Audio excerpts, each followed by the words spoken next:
今天是我们慈善骑行正式展开的第一天，我们的路线是围绕整个吴哥古迹群，全长大约42公里。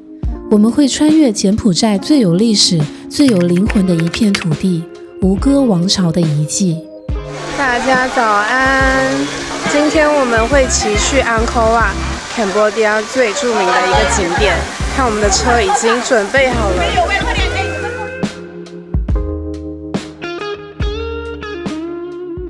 吴哥是高棉帝国的心脏，从9世纪开始，这里是东南亚最强大的文明中心之一。我们今天骑行经过的正是1000年的都城吴哥通。它不是一个单一的寺庙，而是一整片由城市、庙宇、护城河和古代道路组成的复合建筑群。今天的路况总体比较好，但不乏挑战，有碎石路、轻微坡道，还有时不时的泥土小道。但最棒的是，骑行就在树林之间，骑着骑着就会看到石雕、城门，甚至僧侣经过。没有太多车，只有风、鸟叫。这是我从没体验过的穿越式骑行。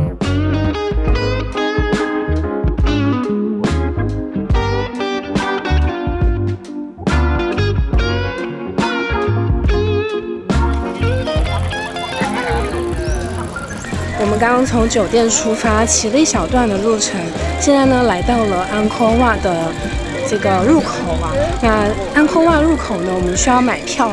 那因为我们的这个旅行社已经买了票，所以我们现在可以直接进去。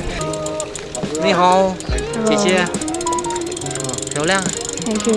漂亮，谢谢你。因为吴哥里面它是不可以骑脚车进来，所以我们就把我们的脚车呢park在外面。那我们就走进来参观，哇，真的很壮观。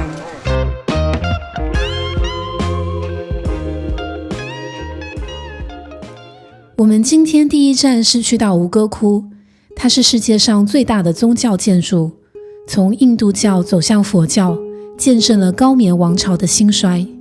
很多人都是为了这座庙而来到柬埔寨，但今天我们是骑着自行车慢慢接近它。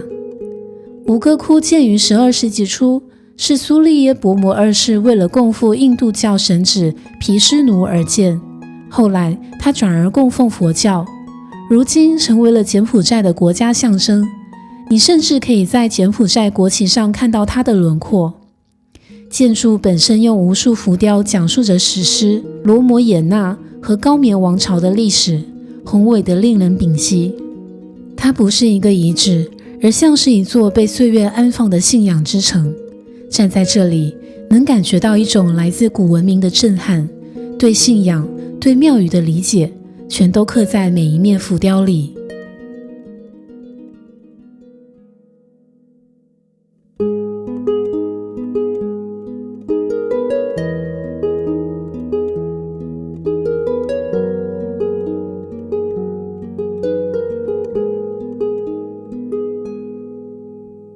接下来我们抵达的是巴戎寺，也就是微笑高棉的代表。这里最独特的是它54座塔楼，每座上都刻有4面佛脸，朝东南西北望，无论你从哪个角度看，都会觉得它在看着你。这些微笑被称为高棉的微笑，让你站在任何角度都感觉自己被温柔注视。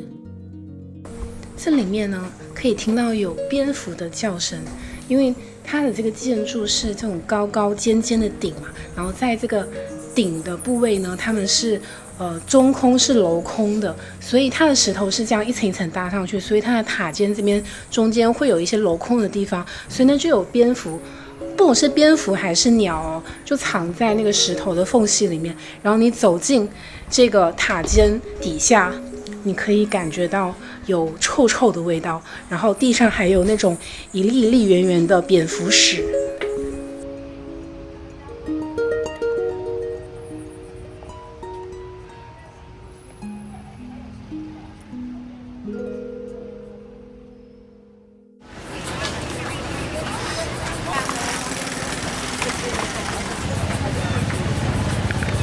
那个甜也很甜的。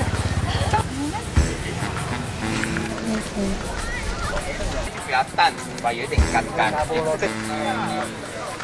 好。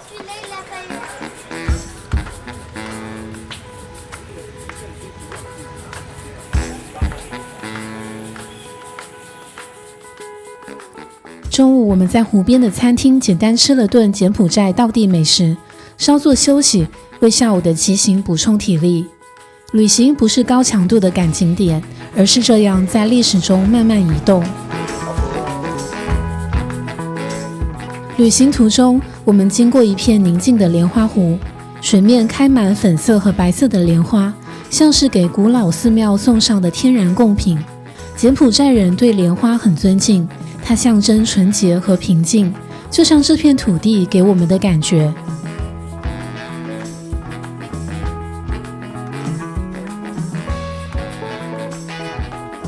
如果说吴哥窟是精致，那塔普伦寺就是野性。建于12世纪，最初是献给国王母亲的庙宇。这里最有名的是那些巨大的角鲨龙，树根像章鱼一样爬满整座庙。电影《古墓丽影》就是在这里取景的。它没有完全被修复，就是想保留这种大自然接管文明的状态。巨大的树根穿过石墙，像是自然和人类共生的证据。当你走进这里，真的会感觉时间是有形的。这一座寺庙其实它的建筑还挺完整的，你走进来你是可以大概看出寺庙的这个布局啊。有些寺庙我们今天参观了很多寺庙嘛，有些寺庙呢，它的那个基本上的布局已经看不清楚了，都已经倒塌了。但是这座寺庙你可以看到，它寺庙有主体的部分，然后后面还有这种很长的连廊，还有一些小小的这种小小的建筑，然后寺庙里面呢，它的顶也是很完整，不过它部分承重柱的地方还是有破损，所以可以看得到修建啊、修补的一些痕迹。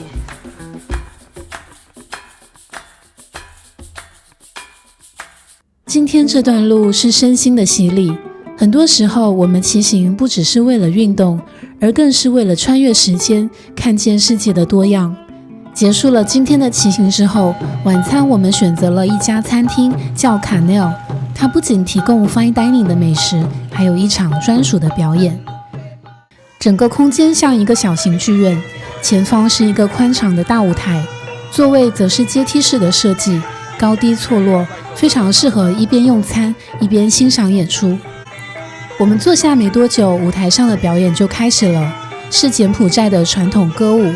服饰华丽，动作缓慢柔美，配着一种古老的旋律。菜品一道道上桌，不仅精致，也很有在地特色，既有法餐的细致，也融合了高棉香料的灵魂。一边吃着饭，一边看着表演，感觉像是在参加一场文化仪式，不只是在填饱肚子，而是用五感沉浸在柬埔寨的夜晚。这是今天很特别的收尾，从白天骑在千年古迹之间，到晚上坐在这座剧场里，今天我们不仅穿越了土地，也穿越了时间。我是倪妮江，喜欢从生活中发现美的感动。